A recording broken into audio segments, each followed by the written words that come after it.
On to continue on with more segments on today's episode. Now shifting over our attention to the AFC South. The biggest addition so far, or I should say recently, has been Tyler Boyd agreeing to that 1 year, $4.5 million deal to join his former offensive coordinator, Brian Callahan, as the new addition to this wide receiver room in Tennessee. It's a short term deal, so after this season, I'm sure they're going to reevaluate it and see where they're at, how productive it has been, and how well this entire group, how well this entire team performs. I think is starting to shift over more towards the offense and be more offensive based. Whereas before with Mike Vrabel, I think he really tried to build up a low scoring, very solid defense. Front line was great. Back end was very reliable. Now I think with Brian Callahan, you're starting to see a shift more with a modernized view of offenses, of his whole team. And just looking at their wide receiver room that they have, it reminds you a lot of what he did do over in Cincinnati with T. Higgins, Jamar Chase, and Tyler Boyd. Now he's sort of bringing that idea over to Tennessee with Calvin Ridley, signing him in free agency. You have DeAndre Hopkins already there. Now you bring in Tyler Boyd as well. That's a very reliable and a very just consistent big three, if you would, at the wide receiver position to really base your success off of. It's great for a young quarterback like Will Levis trying to now maneuver his way around a new playbook, a new head coach, essentially starting over again from his rookie season with Mike Vrabel, now starting that process over again with Brian Callahan. It does help that he has all these weapons now. I mentioned Tony Pollard as well, also being brought in here to complement that offense. That's a great way to ease this new change into a young quarterback to just keep him on his trajectory of development. And what I wanted to do really was looking at this AFC, talking about the Titans, and just looking through all these teams. The AFC South has been one of the divisions that has improved a lot or just has changed a lot. Maybe not improved if you want to base it off of the results in 2024, but there's certainly been a lot of movement and a lot of change. Other divisions like the NFC North, the even the NFC East as well, with the Commanders, the Giants, and the Eagles really shifting a lot of things. The AFC South has been, in my opinion, right there with the best of them, and I just wanted to go over some of the changes that these teams have made and how it stacks up against all these other teams in that division, starting with probably the most obvious one, the one most people would put at the top of their list, their rankings, as I would. Honestly, the Houston Texans. Talk about change with the Texans coming off of the year that they did last year, how well they played, how much they surprised a lot of people. This year now, in this free agent period, they go out, they lose Jonathan Grenard, and they bring in an immediate replacement in him with Danielle Hunter. They need an improvement at running back, so they trade for Joe Mixon.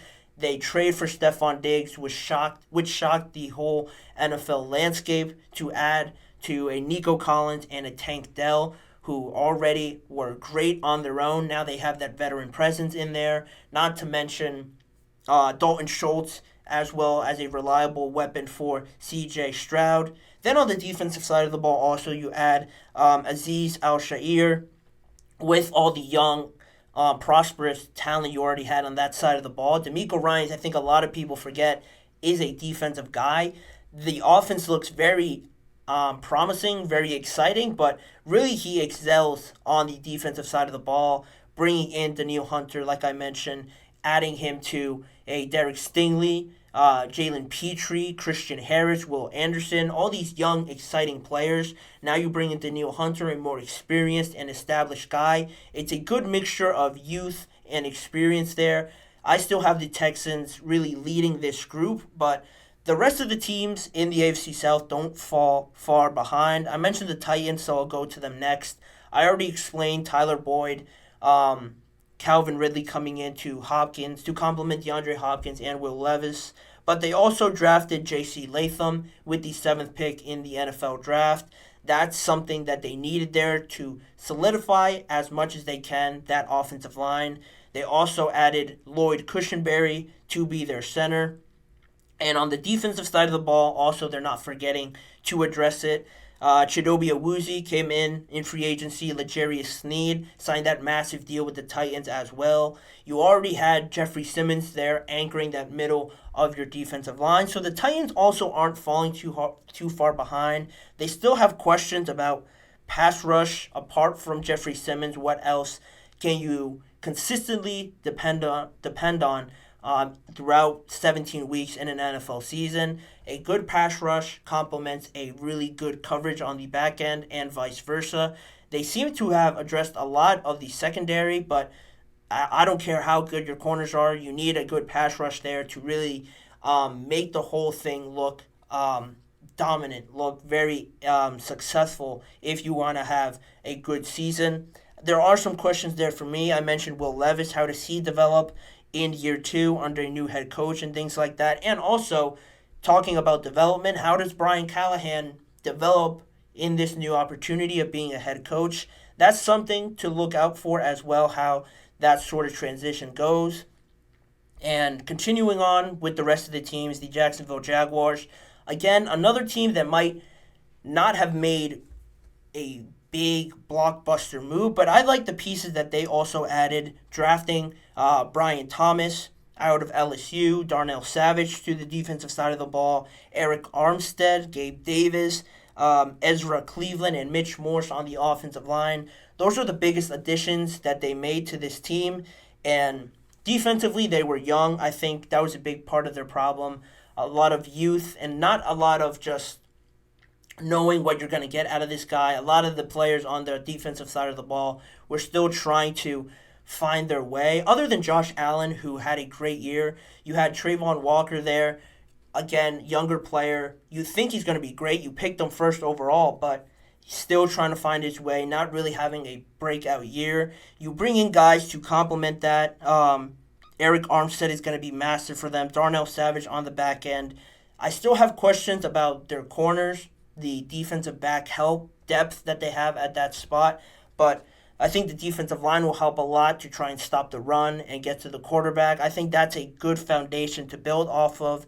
And on the offensive side of the ball, you bring in Brian Thomas. You lose Calvin Ridley to a division opponent, which is crazy, but you bring in Brian Thomas. And I was really high on Brian Thomas just because I think, and this is just my opinion, at LSU, with Jaden Daniels getting a lot of the attention and Malik Neighbors as well, rightly so, I think Brian Thomas was very talented in his own part, in his own role that he had in the offense. He was just a little bit overshadowed, I would say, by these two other superstars, but I think that's a great addition to the Jaguars as well. And a lot of people forget that to start the season, they had one of the best starts. They were the number 1 seed at one point, and they showed their youth, they showed their inexperience down the line. Of course, they got hurt, and they sort of got away from the running game a little bit because of injuries, but they deteriorated down the line there in the regular season, and they missed the playoffs completely, but that glimpse of promise and upside that they showed, I like what they're doing there, especially under Doug Peterson. It'll be a lot closer between them and the Titans, I think, than anybody else with the Texans, but that just makes it more exciting. And then just to cap it off here, the Indianapolis Colts, if I were to rank them, they do fall last for me, but they're not a bad team, really, when you look at them, the kind of players that they have. They drafted Layatu Latu at number 15. They also drafted A.D. Mitchell in the second round to add to that skill-based position group that they have going there.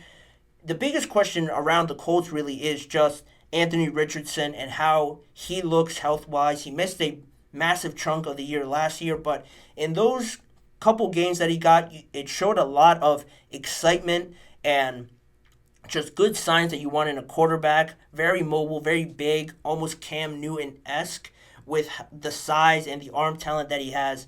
They have something really exciting there for the Colts, but just that uncertainty of not having that full year under your belt. I think we could see some hiccups. We could see some learning curves this year, especially with how young they are on the defensive side of the ball as well.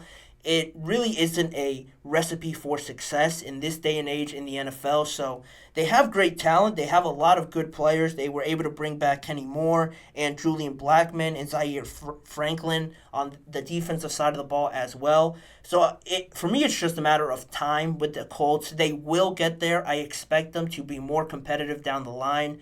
But for right now, it feels like just a season to understand what players you can depend upon, what players are your superstars that you really want to build around going forward. And then maybe next year or the year after that, we could start looking at them in the same light as the Houston Texans from this year maybe or a year ago. They're right there, but, for right now, I would have them ranked last. But the AFC South, man, as a whole, is really starting to look exciting with a lot of these changes and all these young players coming in. It's going to be a tighter division, I think, than a lot of people would give the other teams credit for, just because the Texans have a very hard schedule.